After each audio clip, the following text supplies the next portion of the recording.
Johnny Depp को actor बनने के लिए इंस्पायर किसने किया था और इससे पहले उनका पैशन क्या था? कैसे आखिर रिलेटेड है जॉनी डेप और क्वीन एलिजाबेथ II? आखिर डिज्नी जॉनी डेप को जैक स्पैरो के रोल से क्यों निकालना चाहता था? साथ ही साथ जॉनी डेप के क्या है हिडन टैलेंट्स और शौक, और कैसा रहा है उनकी करियर और अचीवमेंट्स? अगर आप भी मेरी तरह जॉनी डेप के फैन हैं तो आपके लिए ये पर्टिकुलर सेलिब्रिटी 15 फैक्ट वीडियो काफी ज्यादा जरूरी है, क्योंकि आज की इस वीडियो में आपको जॉनी डेप से जुड़े हुए ऐसे ही सवालों के साथ साथ और भी बहुत कुछ जानने को मिलेगा। तो फिर देर किस बात की? हे गाइस, मेरा नाम है पंकज सागर और आपका स्वागत है गेमोको हिंदी की एक और फ्रेश वीडियो में। Now without wasting any more time, let's get started. Johnny Depp का जन्म 9 जून 1963 को ओवेंसबोरो केंटकी में हुआ था, जहां पर वो अपनी 4 भाई बहनों में से सबसे छोटी थी। जहां पर उनकी मां बेटी स्यू डेप एक वेट्रेस थी, वहीं पर उनके पिता जॉन क्रिस्टोफर डेप एक सिविल इंजीनियर थे, जिसके कारण ही जॉनी डेप की फैमिली को कई बार मूव करना पड़ता था और फाइनली उनकी फैमिली फ्लोरिडा के मिरामार में 1970 में जाकर सेटल हुई। 15 साल की उम्र में उनके माता पिता का यहाँ पर डिवोर्स हो गया, जिसके बाद उनकी माँ ने रॉबर्ट पाल्मर नाम के एक आदमी से शादी की, जिसे जॉनी डेप अपना इंस्पिरेशन मानते थे। लेकिन जैसा कि जॉनी डेप आज अपने बेहतरीन एक्टिंग की वजह से जाने जाते हैं, शुरुआत में ये जॉनी डेप का कोई पैशन नहीं था और उनका रियल पैशन म्यूजिक था, जिसकी शुरुआत तब हुई थी जब उनकी मां ने उन्हें 12 साल की उम्र में एक गिटार गिफ्ट किया था और 1979 में 16 साल तक आते आते उन्होंने अपने मिरामार हाई स्कूल से ड्रॉप आउट कर लिया था और वो बेसिकली एक रॉक म्यूजिशियन बन गए थे, जहां पर उनके प्रिंसिपल ने खुद उन्हें सजेस्ट किया कि उन्हें अपना करियर म्यूजिक में आगे बढ़ाना चाहिए। फाइनली 1980 तक आते आते जॉनी डेप ने अपना द किड्स नाम का बैंड बना लिया था, जो फ्लोरिडा में काफी ज्यादा सक्सेसफुल था और अपना पहला रिकॉर्ड डील साइन करने के लिए वो लॉस एंजलिस चले गए, जहां पर उन्होंने अपने बैंड का नाम द किड्स से बदल के 6 गन मेथड कर लिया और अपने खर्चों को निकालने के लिए वो कई तरह के जॉब्स और टेली मार्केटिंग करते थे। इसी दौरान उन्होंने अपनी सबसे पहली शादी अपनी makeup artist Lori Anne Allison से की, जो बेसिकली उनके बैंड के बेसिस्ट और सिंगर की छोटी बहन थी। फाइनली 1984 आते आते अपनी 20 साल की उम्र में जॉनी डेप ने अपना पहला डिवोर्स लॉरी एन एलिसन के साथ किया, जिसने एक्चुअली जाते जाते उनकी जान पहचान निकोलस केज से करवा दी। निकोलस केज और जॉनी डेप दोनों बहुत ही अच्छे दोस्त बन गए, जहां पर दोनों एक साथ पेग पे पेग मारा करते थे और इसी दौरान निकोलस केज ही वो इंसान थे जिन्होंने जॉनी डेप को एक्टिंग में करियर परस्यू करने के लिए इंस्पायर किया था। जॉनी डेप भी जेम्स डीन की रेबल विद अ कॉज के बहुत बड़े फैन थे और वो इसी से इंस्पायर होकर एक्टिंग करना चाहते थे। फाइनली निकोलस केज ने जॉनी डेप को अपना पहला रोल दिलवाया, जो कि था वेस क्रेवन की movie a nightmare on Elm street के अंदर गियन लैंड्स का रोल। सबसे हैरानी की बात तो ये है कि इससे पहले जॉनी डेप को कोई भी एक्टिंग एक्सपीरियंस था भी नहीं।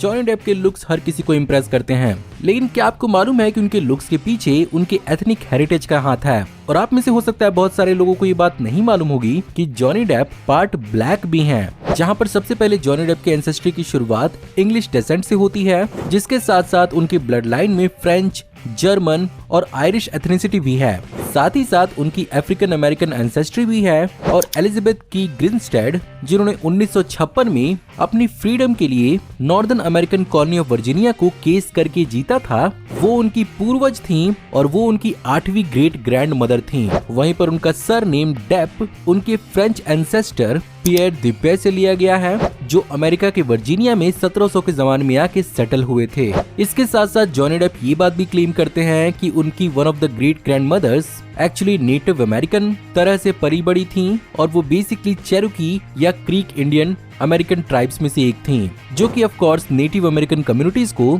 उतना कुछ खास पसंद नहीं आया था और लोग इस दावे पर शक करते हैं। और यही एथनिक और कल्चरल डाइवर्सिटी रीजन है कि जॉनी डेप और Queen Elizabeth II actually related थे और यहाँ पर actually Johnny Depp Queen Elizabeth II के 28th कजन थे और अकॉर्डिंग टू सम रिपोर्ट्स इन दोनों ने तकरीबन 18 ग्रैंडफादर्स शेयर किए थे और जॉनी डेप और Queen Elizabeth actually King Edward III से भी रिलेटेड थे, जिसका रूल 1327 से लेकर 1377 तक चला था। खैर, अगर जॉनी डेप के असल करियर की शुरुआत की बात की जाए तो उनके करियर की शुरुआत 1985 के प्राइवेट रिजॉर्ट से हुई थी, जिसके बाद 1986 में उन्होंने थ्रैश इन मूवी के अंदर काम किया और इसी साल उन्हें ऑलिवर स्टोन की प्लेटून मूवी के अंदर एक छोटा सा वियतनामी स्पीकिंग सोल्जर का रोल मिला, जो 1980s के जमाने में यंगस्टर्स के बीच में बहुत पॉपुलर हुआ था। फाइनली इसी चीज को देखते हुए उन्हें 21 जंप स्ट्रीट नाम का एक टेलीविजन शो मिला, जिसने उन्हें 80s के जमाने में काफी पॉपुलर किया था। लेकिन फिल्मों में उनके असली करियर की शुरुआत तब हुई जब साल 1990 में उनकी मुलाकात टिम बर्टन से हुई। वैसे तो इसी साल उनकी मूवी क्राई बेबी भी रिलीज हुई थी, लेकिन उन्हें उनका असली सक्सेस एडवर्ड सीजरहैंड से मिला और इसी मूवी ने उन्हें एक बेहतरीन एक्टर के रूप में हॉलीवुड में स्टैब्लिश किया, जहां पर अपने इस कैरेक्टर को उन्होंने चार्ली चैपलिन पर मॉडल किया था और यहीं से उन्होंने टिम बर्टन की कई सारी मूवीज के अंदर उनके साथ कोलैबोरेट किया। बट जिस रोल ने उन्हें एक्चुअली पूरी दुनिया में पॉपुलर किया वो रोल था कैप्टन जैक स्पैरो का, जो एक्चुअली डिज्नी के अंदर आई थी। और जैसा कि आपको मालूम है कि डिज्नी अपने पब्लिक इमेज को लेकर कितना ज्यादा कंसर्न होती है, इनिशियली जिस आइकॉनिक जैक स्पैरो के हम सब फैन हैं, जैक स्पैरो हमें वैसा दिखने वाला नहीं था जिन्होंने अपनी म्यूजिक आइडल कीथ रिचर्ड पर इस कैरेक्टर को मॉडल किया। डिज्नी इस चीज को लेकर काफी ज्यादा स्केप्टिकल था, जहां पर डिज्नी के अंदर जॉनी डेप को फायर करने तक की नौबत आ चुकी थी। बट अल्टीमेटली जॉनी डेप की पोर्ट्रेयल ने इस कैरेक्टर को ट्रूली आइकॉनिक बना दिया।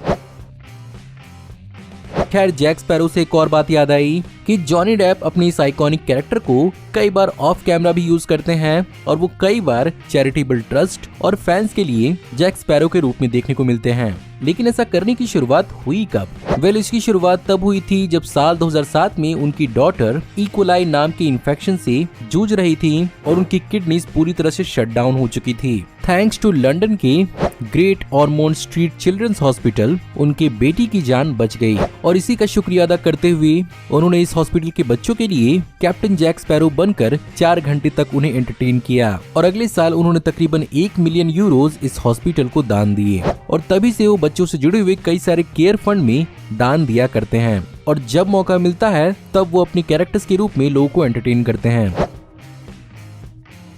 अब जब बात बच्चों की निकले हैं तो बात कर ही लेते हैं। जॉनी डेप के एक्चुअली 2 बच्चे हैं जो फ्रेंच एक्ट्रेस और सिंगर वेनेसा पैराडाइज के साथ उनके प्रीवियस रिलेशनशिप में हुए थे, जहां पर उनकी पहली बेटी लिली रोज मेलोडी 1999 में पैदा हुई थी और वो बेसिकली अपने पिता की लेगेसी यानी एक्टिंग को फॉलो करती हैं और वो बेसिकली कई सारी फ्रेंच और हॉलीवुड मूवीज के अंदर दिख चुकी हैं, जहां पर रिसेंटली आई द आइडल के अंदर उन्होंने वीकेंड के ऑपोजिट जैकुलिन का भी रोल प्ले किया था। वहीं पर उनका भाई यानी जॉनी डेप का बेटा भी है जिसका नाम जॉन जैक क्रिस्टोफर डेप 3 है और उनका जन्म 9 अप्रैल 2002 को हुआ था, जो इंडस्ट्री से इन्वॉल्व नहीं है।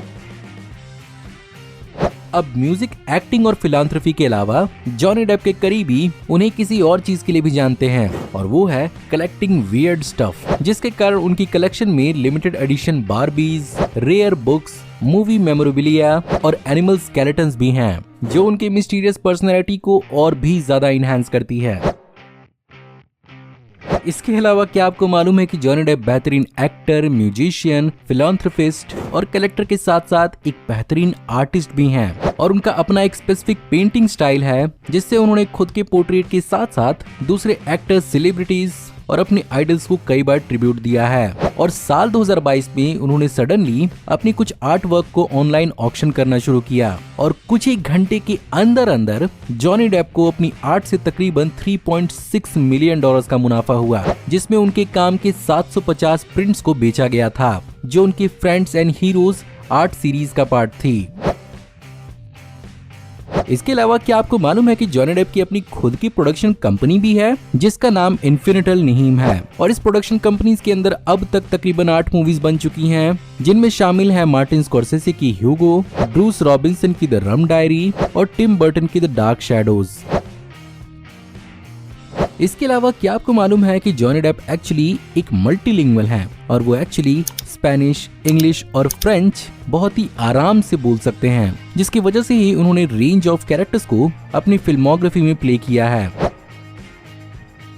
इसके अलावा क्या आपको मालूम है कि जॉनी डेप का अपना खुद का एक फॉसिल भी है? नहीं, जॉनी डेप कोई पौराणिक जीव नहीं है, बल्कि यहाँ पर एक पौराणिक जीव का नाम उनके नाम के ऊपर इंस्पायर करके रखा गया है, जहाँ पर ब्रिटिश साइंटिस्ट डेविड लैक को एक 505 मिलियन पुराना फॉसिल मिला, जिसे देखकर उन्हें एडवर्ड सीजरहैंड्स की याद आई और यहाँ पर जॉनी डेप को ऑनर करते हुए इस जीव का नाम कुटेनिंटेला डेप्पी रखा गया, जो बेसिकली लॉबस्टर फैमिली का एक बहुत ही पुराना एंसेस्टर था, जहाँ पर इसके नाम के अंदर चेला का मतलब लैटिन में सीजर्स होता है।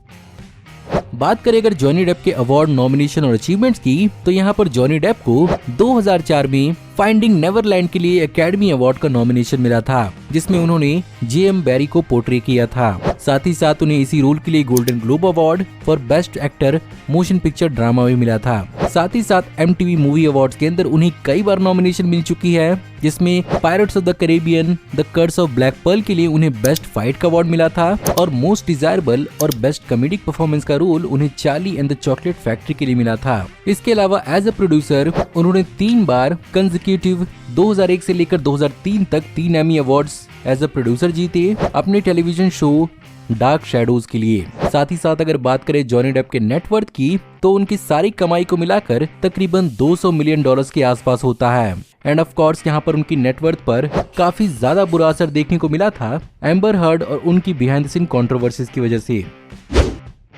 सो गाइज, ये थी आज की वीडियो। उम्मीद करता हूँ आपको आज की वीडियो पसंद जरूर आई होगी, और अगर आपको आज की वीडियो पसंद आई हो तो प्लीज वीडियो को लाइक जरूर करिएगा। कमेंट्स में आप बताइए कि आप जॉनी डेप के कितने बड़े फैन हैं और आप उनके बारे में और क्या क्या जानते हैं। अगर आप इस चैनल पर नए हैं और आप ऐसे ऑसम वीडियोस देखते रहना चाहते हैं तो प्लीज चैनल को सब्सक्राइब कर लीजिए, क्योंकि हम ऐसे ऑसम वीडियोस चैनल पर लाते रहते हैं। मैं जल्दी आपको एक नई वीडियो में देखने को मिलूंगा, तब तक आप हमारी इन वीडियोस को एंजॉय कर सकते हैं। Thank you for watching, see you in the next video, till then take care, good bye.